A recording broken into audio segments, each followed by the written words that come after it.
What's going on, YouTube fam? You tuned into another edition of Nays Way. Yeah, this is just a it's a story, short story I'm going to share with you guys. I'm going to try to keep it as short as possible. Um, First and foremost, I hope everyone watching is doing well during this time that we are facing. I need to win $5 million quick. Like I gotta play a scratch off and hit for 5 million because everything is expensive. $1 million in New York is almost like nothing. You can't really buy a good home, a house with $1 million. Like I need to go undercover, like FBI undercover, and like I'm talking about witness protection program, change my identity, my name, my social security, probably get me a wig or something. I just need a whole different look, just something to change it up. Because I just want to get away. You know, this quarantine thing, I'm tired of people. Really tired. People are getting on my nerves. They're not doing what they have to do. They're just making me upset. But the story I want to share today, guys, since this is I'm just talking about random stuff. But one thing that hit me was that a cousin of mine had a friend who lost her grandmother, not from the coronavirus, just because her grandmother was 103 years old. And the story I'm sharing you, it has to deal with sacrifice. 103 years old, and this friend of my cousin's, she is in her 30s now, but she lived with her grandmother for her whole the whole 37, 38 years of her life. And her grandmother raised her because her mother was abusing drugs. Her mother's still alive today, but her nana raised her, took great care of her, excellent care of her. And what is so sad is that a year ago she moved out and got her own place, but she had put her life on hold. She's in her 30s. Like I said, she's about 37, 38. She doesn't have any kids. She doesn't have a husband. And because she was living with her grandmother in her 30s, because she was her grandmother's caregiver, she didn't have her own place. So she was getting older and, was bothering her. So she decided to, there was times where she could have moved and she kept putting it off. But now she was like, oh, I'm in my 30s. I'm 37, 38. I got to go. So then she got her own place. The year after she died, her grandmother sadly passed away. And there was a relative, a cousin of hers, a male cousin who was staying there and was calling her saying, oh, come on over here because Nana, there's no sugar in the house, there's no milk in the house, there's no bread, and she needs to eat. There's a home attendant that was there or whatever like that. So she had moved about 30 minutes away from her grandmother. And what I'm saying is the cousin who was calling her, he's a grown man in his 40s. Why are you calling a female cousin to come over? You don't have $5 in your pocket to buy some sugar, some rice, or some bread. You calling her to travel 30 minutes to come bring that, to put food in your grandmother's house. And how she felt about it, she was like, when she was living with her grandmother, the older you get, her grandmother was suffering from dementia and Alzheimer's, I think, combined. And when you start declining, your appetite is not even that great. So she was saying her grandmother doesn't even eat those things. She doesn't eat a lot of sugar or bread and milk like that. She would drink like cans of Ensure and like she might, if she had a sweet tooth, she might nibble on something sweet like a cookie or something like that and drink water or her insurance, but she didn't have a heavy appetite. So this female cousin in his 40s, who didn't live there, by the way, I guess he was hopping around from different women, and when he would get put out, he would go over to the grandmother's house, was calling her, the other, her to come over and basically put food in the refrigerator so he could eat. And I'm like, come on, this is just crazy. And her grandmother also had hiding places where she would leave money. And when after she moved out, because she was power of attorney and the one the grandmother trusted, she went to the places where her grandmother had stashed money. I'm talking about like 20 racks. And when she went, the 20 racks all of a sudden turned to 7 racks. And she went and asked her mother about it because her mother had keys to the house as well. And I told you the reason why her mother didn't raise her is because her mother was on drugs. And now her mother's in her 70s at this point. But She cleaned up her life, but she still, she doesn't have it all together. And she was like, there's some money missing from Nana's, spots. And her mother started getting offensive. I don't know anything. I don't know what you're talking about. I had nothing to do with it. But I say that to say this, is that after the grandmother passed, her mother, all these people started coming out of the woodwork. First of all, when she was ready to move, when the grandmother was still alive, she had all these people. How could you leave Nana? What are you doing? You gonna leave her alone by herself at this age? And you can't go. That's not right. You just don't do that. That's not right. You know how old she is. So if a grandmother passed at 103, we talking about her grandmother was like either 101 or 101 or 102 when this young lady decided to move out. And I'm just saying how selfish people could be, because when I heard this story recently, I heard it happened a few days ago, it broke my heart, because she's in her 30s and she sacrificed so much. No children, no husband, and not having her own place because she put her life on hold. And these same people who got upset with her when she decided that, she was ready to move out, because why didn't they take the initiative to move in and stay with the grandmother? Why didn't they move the grandmother in with them? Or why didn't they make arrangements for the grandmother to get health care in a nursing home? So why would you stop this young lady's life and call her selfish because she, after putting her life on hold for 37 years, decided that now her biological clock is ticking and she wants to meet someone and she wants to have a life of her own and get kids? Why would you try to put that type of guilt and pressure on her and make her feel like she's a bad individual? So, now that her grandmother has passed, she's kind of going through this guilt trip. And I had to tell her, like, don't let people put that pressure on you or make you feel guilty, because guilt is a form of manipulation. And those same people who, after the grandmother passed, who was so concerned, she said she goes over there, there's more money missing. There was a time when she went over there and the grandmother had two black eyes, and she said she got it because she fell. But I think it's because the male cousin who was going back and forth and staying over there, I think he was trying to force his grandmother to tell him where she was hiding her money, because I don't think you're going to get two black eyes from just falling on the floor. I don't think your eyes are going to get black, both of them blackened from falling on the floor. I don't see how that could happen. So she said that they were trying to find out how she had got black eyes, two black eyes, and he was like, he don't know what happened, he had nothing to do about it. The home attendant had reported that, because that's what they have to do. They have to report if there's any bruises or anything they notice in forms of neglect.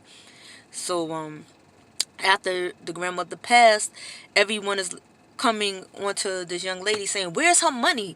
We was in charge of her policy, and I know Nana had put me in the policy. How much am I getting? She's overwhelmed at this state because she lived in the house with her grandmother. She took care of her grandmother, and her grandmother was more of a mother to her than her own mother actually was. And instead of anyone comforting her and asking her how does she feel about this situation, or trying to care about how she's processing this internally, they are going after her and asking about the money.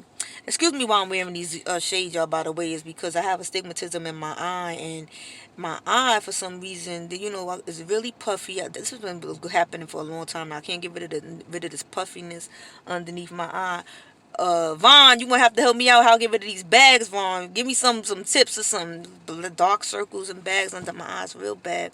I don't know, it's because of the allergies of my eyes running, and before, when I had that cough, and I told y'all I was kind of a little bit under the weather, it had gotten even worse. It was in the dark. And so, Vaughn, you watching this, help me out, give me some treatments or something to get rid of this puffiness. I don't drink a lot of water either, but I gotta do something. It's just been staying like that for a while. I don't know, it's bothering me. But yeah, back to everything hurts my eyes. Are so sensitive, they just start running. So I'm trying to wear sunglasses to help that. But yeah, everybody's after her for this money, and not about how much they're gonna get in the life insurance policy, and where did the grandmother put the rest of the money that they heard was stashed in the house. Now, she's like, how did they know there was money stashed in the house? And but the 20 racks down to 7. But nobody, my mother didn't know about it before. But she's the only one I told. So obviously people knew there was money going out of this house. It's just sad. It's just sad. And I can relate to this form of the sacrifice, because I have sacrificed for a family member, and I don't want to throw them under the bus right now. I don't want to make this story about me. I will get into that another time. But I'm just wanted to share with people, if you have sacrificed for someone in your family, and then you're at the point now where you have to do what you have to do for yourself. Don't let people put guilt on you, overhead guilt. Okay, don't let, because sometimes certain people feel like you owe them something. Why do people feel like you owe them something? Well, after you're 21, I don't care if you're a parent, a child, no one owes you anything. If you're a parent and you raise your kids to 21, those children, if you have something, by all means, and you're in a position to give it, like someone said recently, I was watching the channel, if you're in a position to be a blessing to someone else, then by all means be that blessing to them. But if someone's asking you something and you are hesitant about doing something for them, don't let them pressure you into doing something, because then if they get an attitude because they ask you for something and you say no, then that means they wasn't asking you, they were demanding you to do it. And there's a huge difference. So you should always be at will to say yes or no, depending on the situation.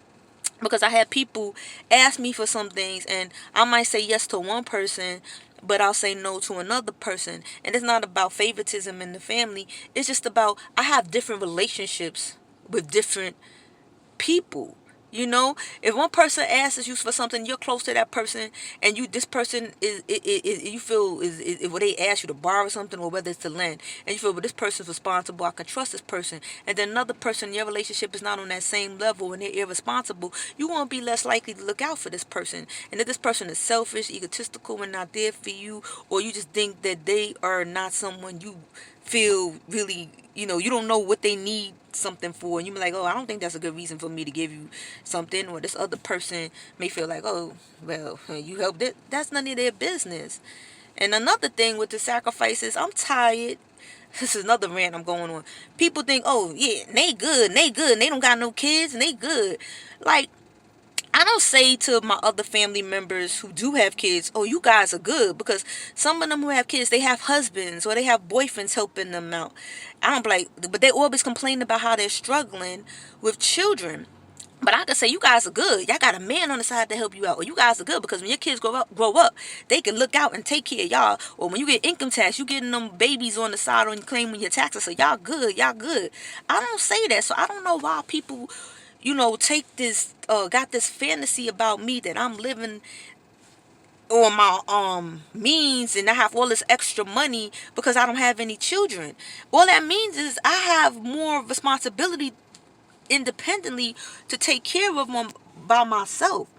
Okay, so sacrifices that I make for certain people, that I choose to do stuff because if I am in a position to put more money to the side and save, and then I see a family member or somebody that can help and I do it, it doesn't mean that, oh yeah, I'm good. It means no, I love my family member, and I want to help. But not because I'm supposed to, or I'm obligated, or because I'm good. No, this pandemic, nobody expected that. If somebody today or tomorrow had been up here with their savings, and then the position where they had, if their job now is not there for them, even if they're on unemployment, now they have to rely on their savings. So if you thought that somebody was good, they don't know how they're gonna be now if we about to hit a recession. So you got to be very careful. People thinking all these expectations on people. Back to the young lady, she can't even grieve properly. People are so messed up when it comes to just where their priorities are. And I'm so jaded with the world, because a lot of people are fake and phony. I don't care, family, friends. People could think, I think a lot of people have ulterior motives, and people could think I have ulterior motives. That's why I try to stay grounded. I try to stay grounded, and I try to stay focused on the tasks that I have to do and what I have to take care of. And when I'm going through stuff, a lot of times I tend to go do it alone, because trying to, I feel more comfortable on YouTube opening up than I do talking to certain family members and friends. I pretty much, if you go to therapy, you opening up to a complete stranger. Why? Because this person doesn't know you, versus family and friends who know you and love you, who you love. So now their opinion of you, it matters what they think about you. And also too, sometimes you confide in someone. Again, I already had a video about why people don't mind their business. You confide in someone who you trust, only to find out that they done told your business to the exact person you don't want your business being told to. So it's easier again to come on here on YouTube and vent. I'm pretty sure I got a few family members on here who probably watch and tune in now and then, but it is what it is. It doesn't matter. It's my forum. This is how I vent. Like I always told you guys, YouTube has been a form of therapy for me more than anything else. But this video is getting a little too long. Y'all know I don't really like to do long videos because I want to keep you guys with me, and I just want you guys to know that I'm here for you still. I've been tuning in, trying to catch up. I love you guys. I'm going to thank you so much for the ones who've been riding with me when I first started this channel. To all newcomers, you guys are my rock. Because without you, then I might as well just stay somewhere and walk around and talk to myself. I appreciate you guys' feedback. But I'm serious about trying to win that $5 million. So if you watch this to the end and you got a number that's your favorite number, drop it below in the comments, because tomorrow is making millions. I'm a play 5 of y'all numbers that come together to mine. I'm going to mix them up and pick a number of my own as the Powerball. And if I hit, I'm gonna look out. I'm gonna be sending out gift cards, and if you gotta store me in something you're going through, I'm gonna do what I can to boomerang it back, push it back, and throw it back to you guys. All right, this is Nay's Way. Once again, thank you for watching. Thank you for sticking around and being with me from the beginning to the end. I do really, really appreciate you all. Be safe out here. Wear your mask. With your gloves. And if you're wearing plastic gloves, they say make sure you're throwing them out after they use them, because the plastic carries the germs around. Okay, so don't make sure you're changing those gloves a lot, but and you're not bringing the plastic into your house. Okay, and just stay safe. Continue to love one another and be there for one another genuinely. I'll see you next time, and I'll be checking on some of you guys' videos later on. Peace and blessings. Love.